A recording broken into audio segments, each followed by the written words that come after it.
மிகச் சிறப்பான முறையிலே இந்த நிகழ்ச்சியை குறைந்த நாட்களில் ஒரு 3 நாள் 4 நாட்களுக்குள்ளாக ஏற்பாடு செய்து சிறப்பாக வழிநடத்தக்கூடிய பெற்றோராட்சி சங்கத்துடைய நிர்வாகிகளுக்கும் மற்றும் பள்ளி மேலாண்மை குழு நிர்வாகிகளுக்கும் மற்றும் முன்னாள் மாணவர் பேரவை நிர்வாகிகளுக்கும் மனமார்ந்த நன்றிகளையும் வாழ்த்துக்களையும் தெரிவித்துக் கொள்கின்றோம். அன்பான மாணவ செல்வங்களே, இங்கு எனக்கு முன்னால் பேசியவர்களும் இதே பள்ளிக்கூடத்தில் படித்தவர்கள், நானும் இதே பள்ளிக்கூடத்தில் படித்தவன். எனக்கு பின்னால் பேச வருபவர்களும் இதே பள்ளிக்கூடத்தில் படித்தவர்கள். பள்ளிக்கூடம் படித்து முடிச்சுட்டு போயிட்டு அப்புறம் எதுக்குன்னா இங்கே வந்தீங்க நீ கேட்குறீங்க, அப்படித்தானே? படிச்சுட்டிங்களே போக வேண்டியதான். அப்படியே இங்கே வந்து பைக்கை பிடிச்சிட்டு இன்னொரு 10 பேர் பேசி எப்போ நாங்கள் கிளாஸுக்கு போய் பாடம் படிக்குதுன்னு நினைப்பீங்கன்னு எனக்கு தெரியும். ஏன்னா நானும் உங்கள் வயசை தாண்டி தான் வந்திருக்கேன். இதே ஸ்கூலில் படிச்சிருக்கேன். நாங்கள் படிக்கும்போது இவ்வளோ கிளாஸ் எல்லாம் கிடையாது. இங்கே ஒரு கிளாஸ் இருக்கும் 6th சொல்லி, ஸ்கூல் ஓடெல்லாம் பிரிஞ்சு கிடக்கும். காற்று அடிச்சதுன்னா உடக்காயி எல்லாமே உள்ள உலகும். அப்படிலாம் இங்கே உட்காந்து வந்துருக்கோம். இந்த ஸ்கூலில் படிச்சிருக்கோம். இன்றைக்கி இந்த 3 அமைப்புகள் சொன்னாங்கல்லங்க, பெற்றோர் ஆசிரியர், முன்னாள் மாணவர், மேலாண்மை. இவங்களுக்கு என்ன வேலைன்னு சொன்னால் எப்படியாவது கல்வி தரத்தில் உங்களையெல்லாம் உயர்த்தினுங்கிற நோக்கம் தான் அவங்களுக்கு. வேறு எந்த நோக்கமும் இல்லை. அவங்களுக்கு எல்லாத்துக்குமே வேலை இருக்குது. இந்த சொன்னவங்க எல்லாருமே வேலை உள்ளவங்க, பிஸ்னஸ் மேனு.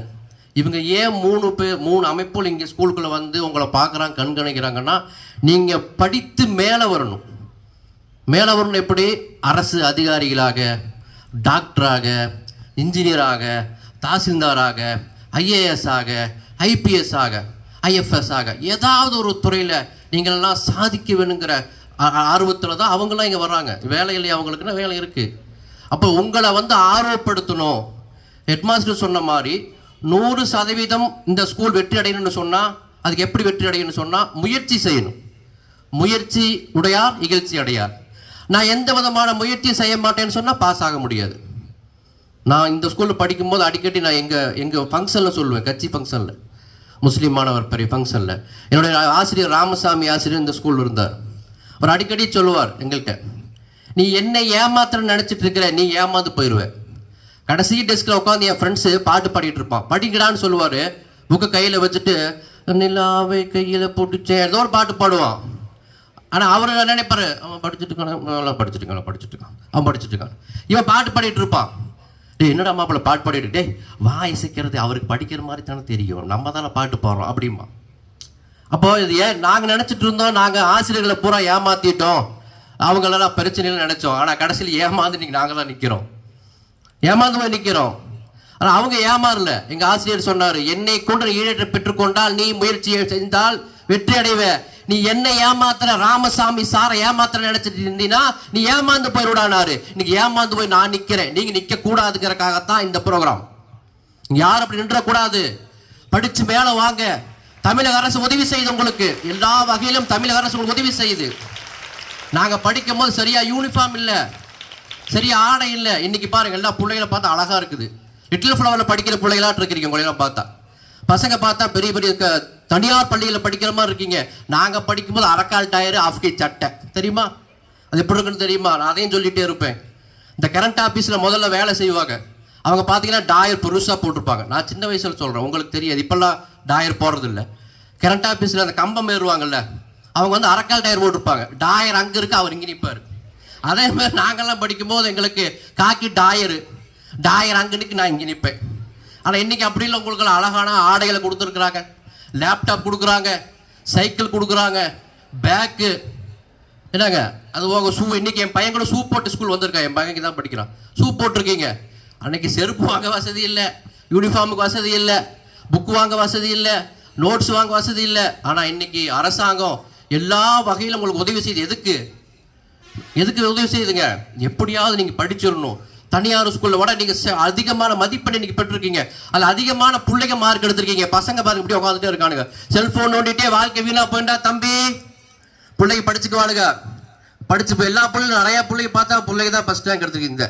இந்த ஸ்கூல் மட்டும் இல்ல, தமிழ்நாடு ஃபுல்லாவே நிறைய பிள்ளைங்க நல்லா படிச்சிருக்காங்க. நான் படிக்கும் போது பசங்க நல்லா ரேங்க் எடுப்பானுங்க.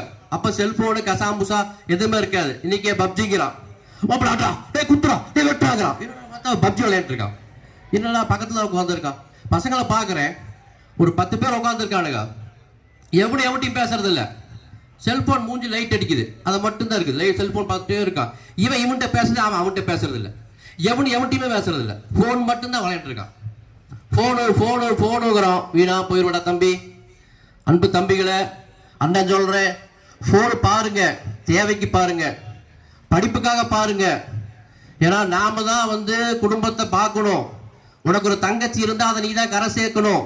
உன்னுடைய தாயை பார்க்கணும், உன்னுடைய தந்தையை பார்க்கணும். உன்னுடைய பெற்றோர்கள் உன்னை கொண்டு கனவு கண்டு கொண்டிருக்கிறார்கள். அந்த கனவை நிராசாக்கி விடாதே. அப்துல் கலாம் சொன்னார் தெரியுங்களா, கனவு காணுங்கள்னு. என்ன கனவு? கடைசி டெஸ்கில் படுத்து தூங்குற கனவு இல்ல. நீங்கள் கனவு காணக்கூடிய கனவு லட்சிய கனவாக இருக்க வேண்டும். அந்த லட்சிய கனவு உங்களை தூங்க விடக்கூடாது. அதுதான் கனவு. பின்னால படுத்துட்டு தூங்குறதில்ல கனவு. கடைசி டெஸ்கில் படுத்துட்டு மாப்பிள்ள நான் தூங்குறேன், சார் வந்தா எழுப்புன்னு சொல்றதில்ல கனவு.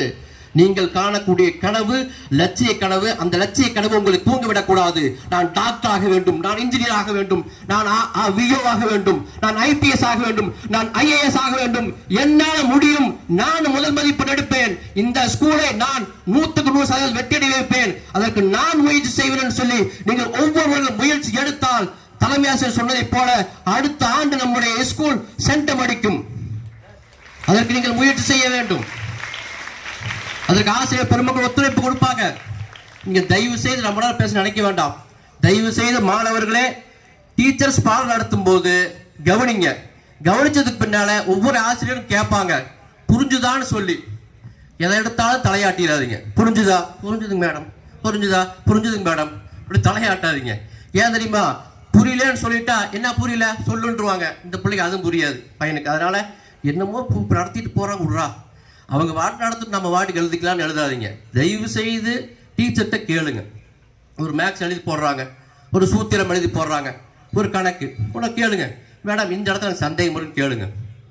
நாம சந்தேகமே கேட்கல நினச்சிக்கோங்கம்மா. டீச்சரு பசங்க பிரில்லியன்ட்னு நினைப்பான். அப்புறம் பார்த்தா 10th 10 பேர் பையில இருப்பான். அப்புறம் அந்த அம்மா கூப்பிட்டது, என்னம்மா பாடம் நடத்துறீங்க? மேடம் நான் எல்லாத்துக்கும் ஒரே மாதிரி தான் நடத்துறேன். 450 மார்க் மதிப்புன்னு எங்கூட படித்த பிள்ளை தானே, நான் தனியாக சொல்லி கொடுத்தேன். எல்லாத்துக்கும் ஒன்றா தான் டீச்சர்ஸ் சொல்லி கொடுக்குறாங்க.